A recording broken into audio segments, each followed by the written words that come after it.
What if the pain in your body is not just biology, but a message? What if your anxiety, your sleepless nights, even the illnesses you carry are not enemies, but guides pointing you towards something deeper? For thousands of years, Buddhist wisdom has whispered a secret. The mind and body are not separate, and hidden within their struggle is the key to freedom. Today, we step into that secret, where suffering transforms into insight, and where healing begins not with medicine, but with awareness itself. Welcome to Buddhism Wisdom Teaching.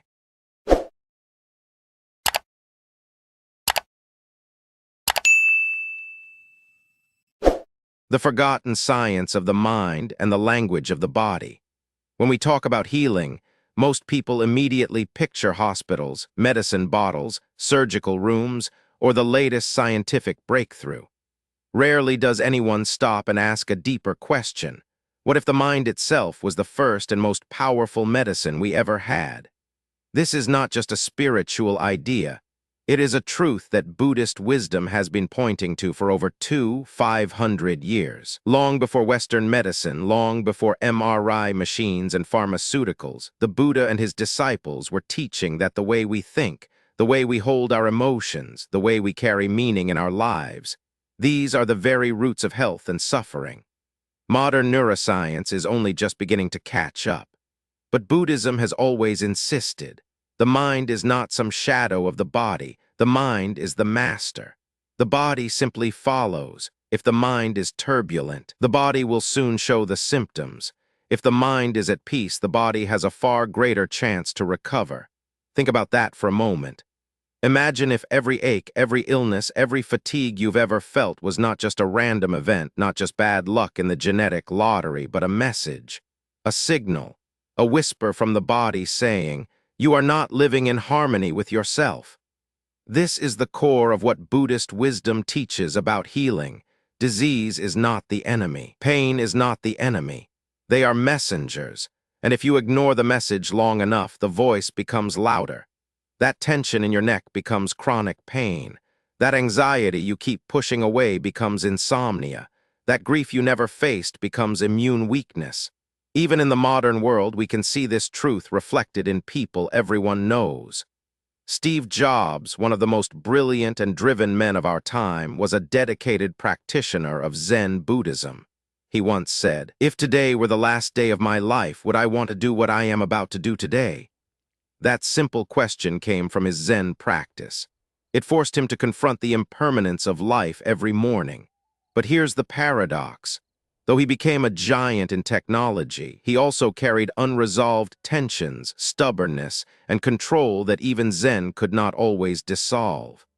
When illness came, it was as if his body was telling him, you cannot bend reality forever. You must listen, you must let go.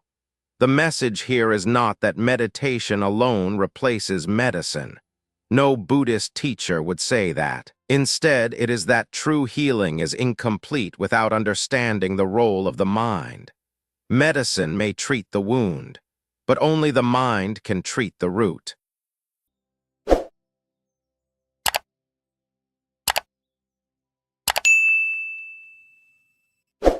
The forgotten science of the mind. To understand why this matters, we have to step back. In the West, the medical model grew out of a mechanical view of the body. The body was seen as a machine. Doctors became mechanics. The focus was to repair broken parts. Heart not working, fix it. Brain chemistry out of balance, adjust it. Skin inflamed, treat it. But Buddhism never saw the body that way. Buddhism teaches that the body and mind are interwoven like two reeds leaning against each other. Neither can stand without the other. The body affects the mind, yes, but the mind also profoundly shapes the body. One of the most striking examples of this is stress. You don't need a degree in medicine to understand it. If you've ever gone through a period of deep anxiety, you know the physical consequences. Stomach knots, shallow breathing, headaches, tight shoulders. These are not imaginary. They are as real as any injury, yet they are created in large part by thought and emotion. Now imagine stress not for a day, not for a week, but for years. Imagine carrying anger for decades. Imagine living in constant fear, never resolved, always just beneath the surface. Can we really be surprised when the body begins to break down? This is why Buddhist teachings say, the greatest physician is the one who heals the mind. The Buddha himself was often called the great physician. His four noble truths are structured exactly like a medical diagnosis. 1. Identify the illness, suffering. 2. Discover the cause, craving, ignorance, attachment. 3. See that healing is possible, the cessation of suffering. 4. Prescribe the treatment, the eightfold path. This is not coincidence. The Buddha wanted his disciples to see that human suffering is not a mystery. It is diagnosable, understandable, and treatable just like any disease. And just like a wise doctor, he reminded them, the medicine only works if you actually take it.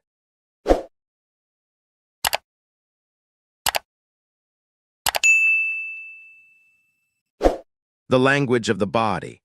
One of the most powerful teachings that both Buddhism and modern psychology agree on is this: the body is always speaking. The problem is we rarely know how to listen. Take headaches. In Western culture, we immediately reach for painkillers. But what if the headache is not random? What if it's the body saying, you are holding too much tension in your thoughts, you are pushing too hard, you are ignoring rest? Take stomach problems. The gut is now known by scientists as the second brain because of how many nerves and neurotransmitters it contains. When you are anxious, your stomach knows before your brain does. Buddhism has always taught that fear and craving settle in the belly. A monk who is anxious will feel it not in the head first, but in the body. Even cancer, one of the most feared illnesses of our time, is often described by Buddhist teachers as the final scream of a body that has carried years of unresolved pain, anger, or despair. Again, this does not mean that if you meditate you will cure cancer.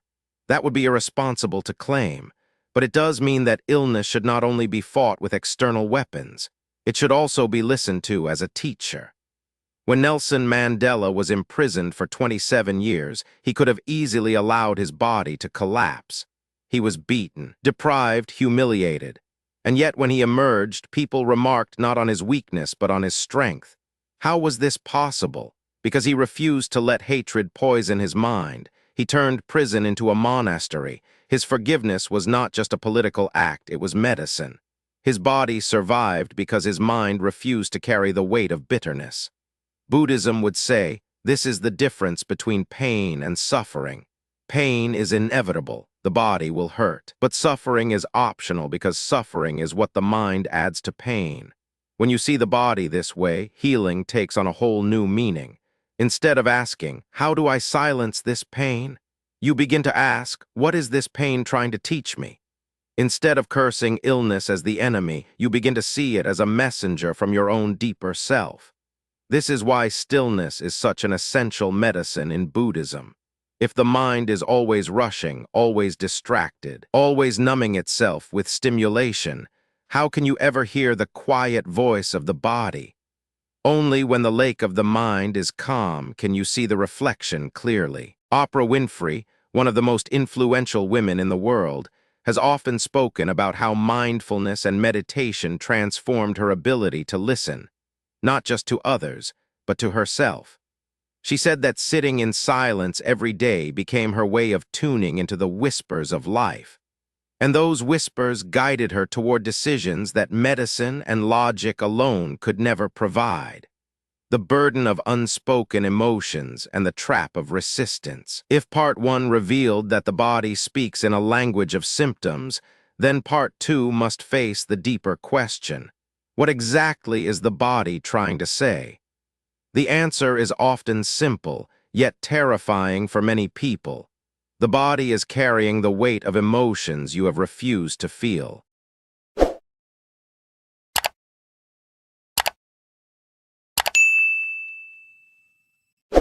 The burden of unspoken emotions. Human beings are extraordinary at hiding. We hide pain behind a smile. We hide grief behind busyness.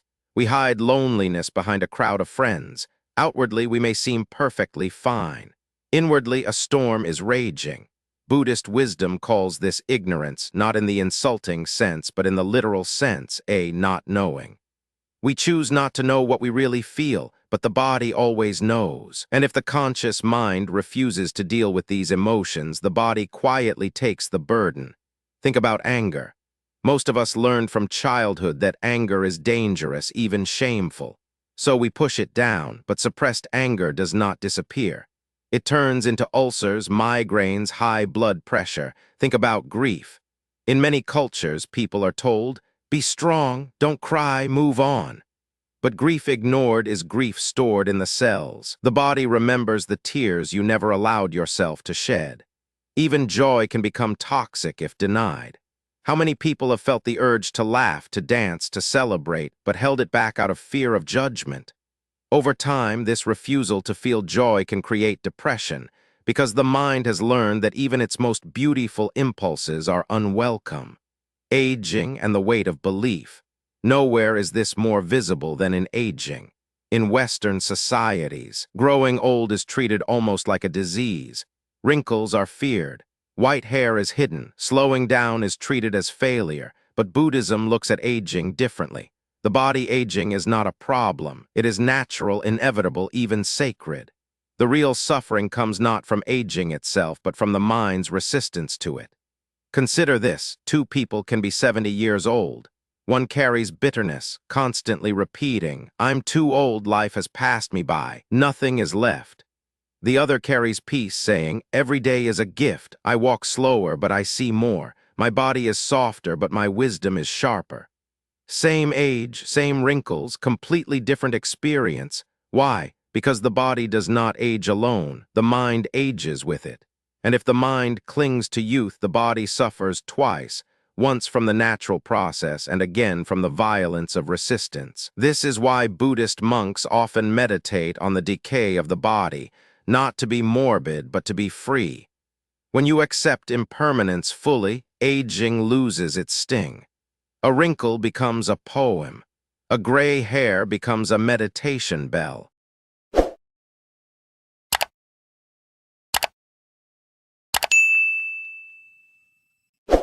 The trap of resistance. One of the deepest truths of Buddhism is this: what you resist persists. If you fight sadness, it grows heavier. If you deny fear, it grows darker. If you hate illness, the hatred itself becomes a second illness. The trap of resistance is that it promises control but delivers slavery. The more you resist, the more energy you give to what you are resisting. It's like trying to push a beach ball underwater. The harder you push, the stronger it explodes back into your face.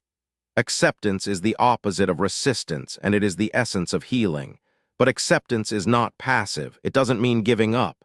It means seeing clearly, without judgment and without adding layers of fear. For example, when pain arises, instead of saying, "This shouldn't be happening," acceptance says, "Pain is here, let me breathe with it." When fear arises, instead of saying, "I must get rid of this," acceptance says, "Fear is here, let me make space for it." When aging arrives, instead of saying, "I am losing everything," acceptance says, "A new stage of life is here, let me meet it with dignity." This shift may sound small, but it changes everything. Pain without resistance is just sensation. Fear without resistance is just energy. Aging without resistance is just transformation. Stories of transformation. History is full of examples of people who turned acceptance into medicine. Take Viktor Frankl, the Austrian psychiatrist who survived the Nazi concentration camps. He lost his family, his freedom, his health, but he refused to let his mind be imprisoned. He accepted his suffering as a challenge to find meaning. Later, he wrote, "When we are no longer able to change a situation, we are challenged to change ourselves." His acceptance didn't erase the pain, but it transformed it into strength. Take Ram Dass, the American spiritual teacher. After a stroke left him paralyzed, many expected him to despair. Instead, he called it fierce grace. He accepted that his body was now limited, but he used it as a path to deepen his compassion. These examples show us that acceptance is not resignation. It is courage. It is choosing not to add unnecessary suffering to inevitable pain.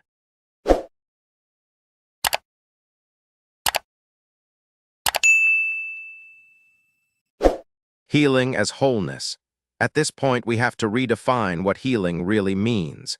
Healing does not always mean cure. Many people think, if I am not completely free of illness, I am not healed. But this is not true in the Buddhist sense. Healing means becoming whole again. It means removing the inner split between mind and body, between desire and reality. A person dying of cancer can be more healed, spiritually, emotionally, than a perfectly healthy person filled with anger and denial. Healing is not measured in years added to life, but in peace added to the moment.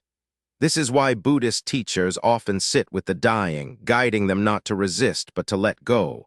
The body may break down, but the mind can open into vast freedom.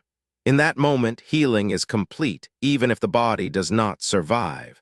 Practical wisdom for modern life. Of course, it's one thing to admire these stories, and another to live them in the chaos of daily life. So how do we apply this wisdom here and now? 1. Listen daily instead of waiting for illness to shout. Spend a few minutes every day listening. Where is their tension? Where is their ease? What is the body saying today? 2. Name the emotion when something heavy arises. Name it out loud. This is fear. This is sadness. Naming it creates distance. It turns the storm into a cloud you can watch. 3. Breathe with it. The breath is the bridge between body and mind. When pain arises, instead of tightening, breathe into it. The body softens, the mind softens, and often the pain itself changes. 4. Release resistance. Notice the shoulds. Every time you say, this shouldn't be happening, pause, replace it with, this is what is happening. From there, you can respond with wisdom instead of struggle. 5. Embrace impermanence. Remember, everything passes. Joy passes, pain passes, youth passes, even suffering passes. This truth, far from depressing, is liberating. It means no prison is eternal. Every breath, every ache, every fleeting thought is a teacher. The body speaks, the mind resists, but awareness, the timeless witness, remains free.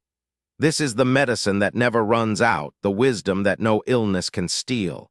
If today's journey stirred something within you, let it be a reminder. Freedom is not in the future, it's here in this very moment. Thank you for walking this path with us at Buddhism Wisdom Teaching. Stay curious, stay present, and remember, the deepest healing begins within.